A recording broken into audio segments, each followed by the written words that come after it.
అన్ని కొత్త ఫోన్లలో సంచార్ సాథీ యాప్ను తప్పనిసరి చేయాలనే నిర్ణయాన్ని కేంద్రం సమర్థించుకుంది.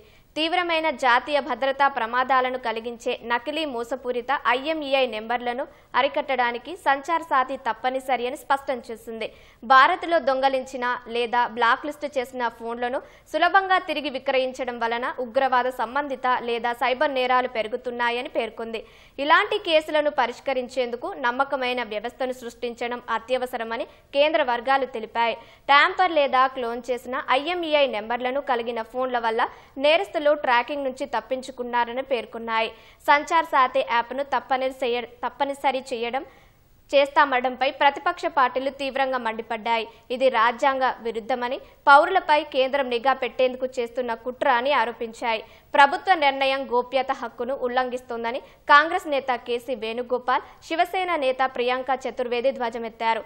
ప్రజలు చేసుకునే ప్రతి ఫోన్ కాల్స్, మెసేజ్లు, లొకేషన్లపై ప్రభుత్వం నిఘా ఉంటుందని హెచ్చరించారు.